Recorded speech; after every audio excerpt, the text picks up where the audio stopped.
Well, hello and welcome to Faith, Philosophy and Life with me, Mr. Sheldon. It's great to see you again. Behind me is an image of my old cat, my dearly departed Jet. Love Jet very much. He was a very faithful soul.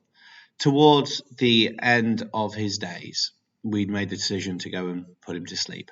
And that was a very sad thing to do. I'm sure any of us that have had pets have always or come across this as a potential solution to suffering. We could do that because he was a cat and not a human. However, we could also do it because we had authority over him. We had what we would call dominion. If we didn't have dominion, then we wouldn't be able to do that, because if you didn't rule over something, you wouldn't be able to have that power to do it.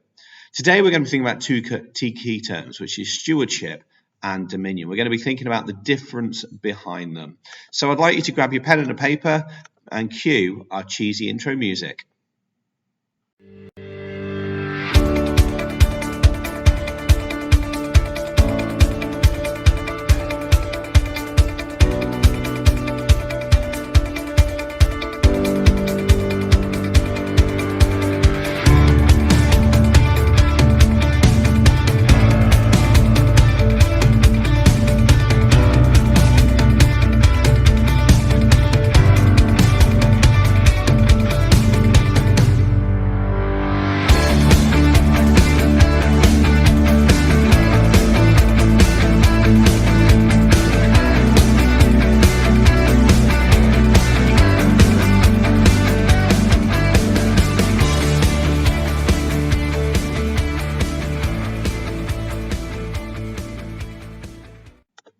Okay, so welcome back. So our title today is Why Should We Care About the Environment? Why should we care about the environment? And our learning objective is to understand Christian roles of stewardship. As usual, please pause me as we go, because I'm trying to get through these fairly quickly, so you don't have to spend all day listening to me. So we're going to gain information from various sources before combining it into one document. It's going to be good if we can state what Christians mean by stewardship and dominion. It's going to be great if you can explain what Christians believe their duties are with regards to the environment, and even better if we can suggest reasons why Christians think that they have duties towards the environment. There's sort of three main parts of this lesson. There's a media clip. We're going to learn some information about a Christian charity. We've got some research and then an exam question as well. Before we do that, however, here are some key terms for this lesson, but they are all jumbled up.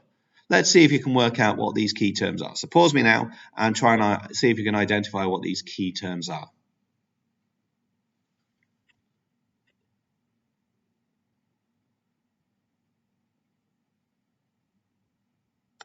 Okay, so we've got environment, steward, dominion, and conserve. Okay, now we need to have an understanding of what those terms mean as well. So here are those three key terms, but they're in the wrong order. So which words mean which? So pause me now, try and work it out and get them written down if you can work them out. If you can't, I'm going to go over the answers in a moment with you.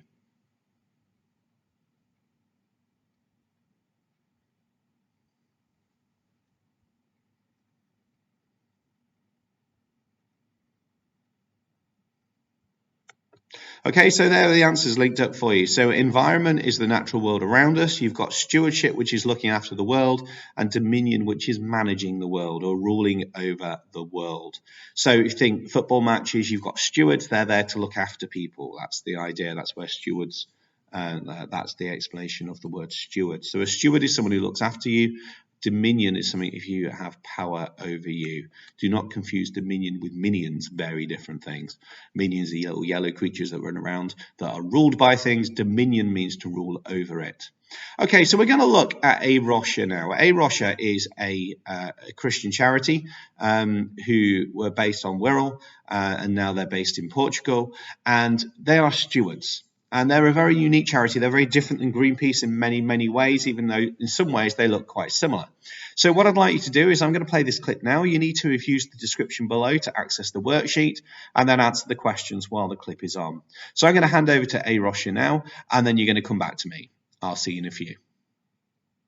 It's a story we hear every day.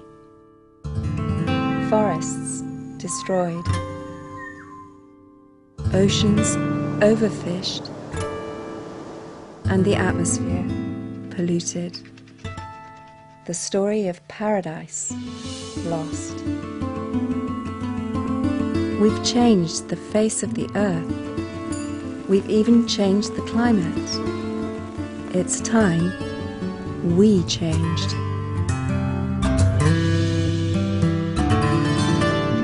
This is the story of Rocha, a story of change, transformation, restoration, and hope.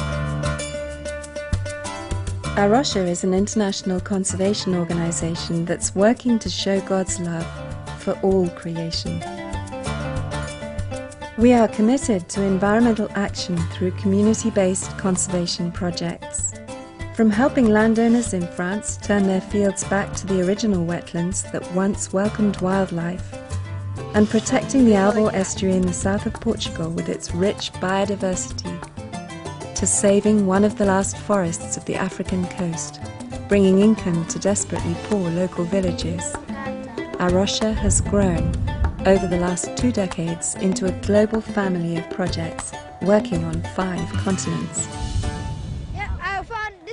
Underlying all we do is our biblical faith in a living God who made the world, loves it, and entrusts it to the care of human society. It's why we're passionate about what we do. It's why what we are has always been somewhat unique in both the conservation and Christian worlds.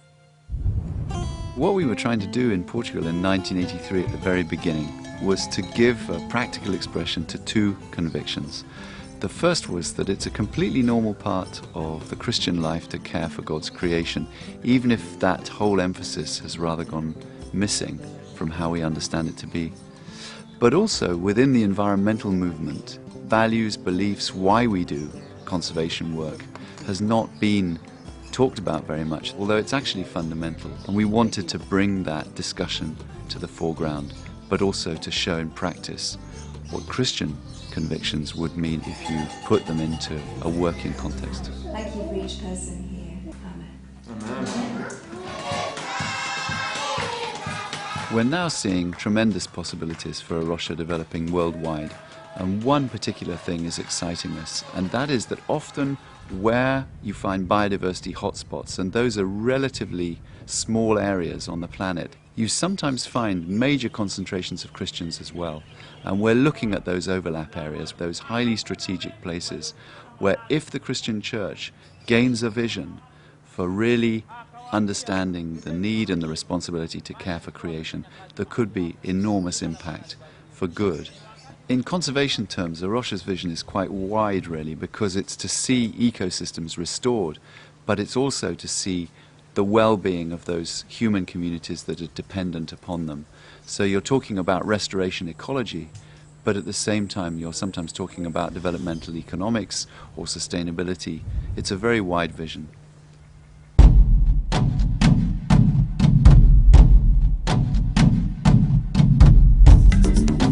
Environmental degradation and climate change hurt poor people the most.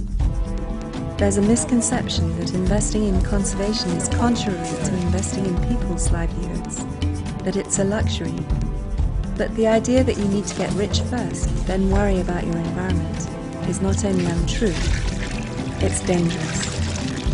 The fact is, the majority of the poorest people in the majority of the poorest countries continue to depend heavily on natural resources. However, experts have confirmed that 60% of the world's ecosystems are degraded or unsustainably used. This has direct impact on the livelihoods of the poor.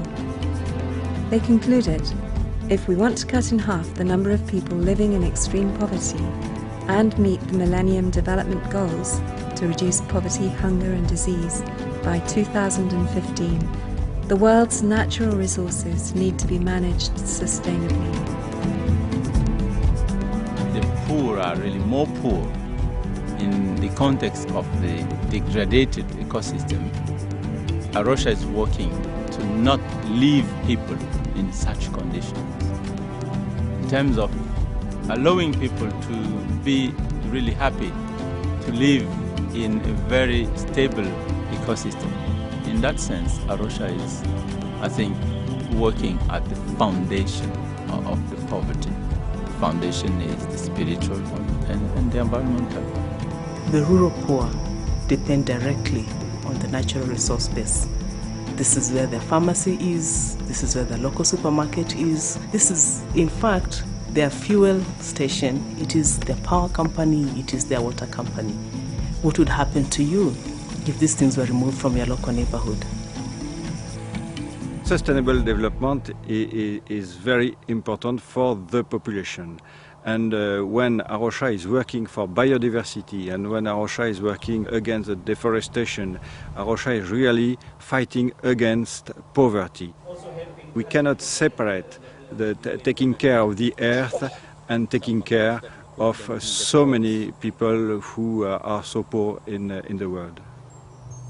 All over the world, Christians are waking up to their urgent responsibility to care for God's beleaguered creation. The challenge is to all of us. Time is running out.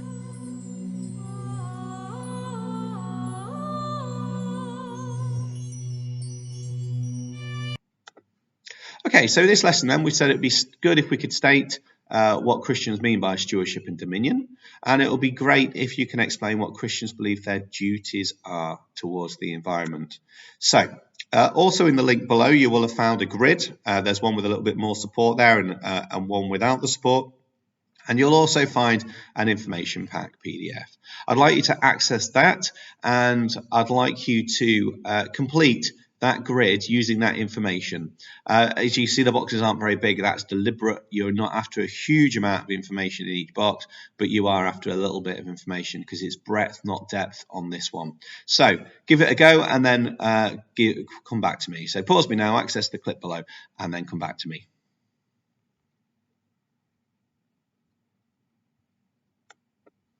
Okay, so the next thing I'd like you to do is to look at these tall items quotes. These are all quotes from the Bible. I'd like you to choose two of them that you think could be used about the environment, whether that's stewardship or dominion. And there's quite a few here. Some obviously don't apply, so do not commit adultery. You wouldn't really go there for this one. But which ones would you choose for the environment? And just get those down in your notes. You're going to need those in a moment.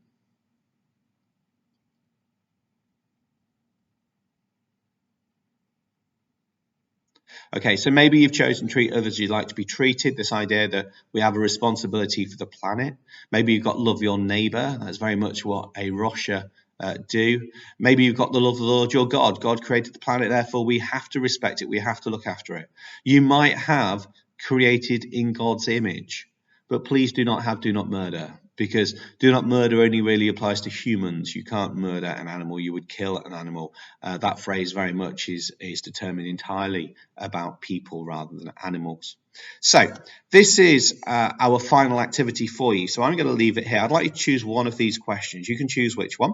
And I'd like you to describe why Christians try to look after the environment, or explain why Christians try to look after the world. So they're very similar questions. You're after 5 marks, so it's 4 points and a quote, which is explained. So that should take you about 5 minutes.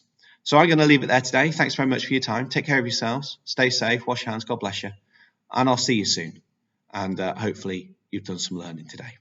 Please send everything through to your teachers because we'd love to see it.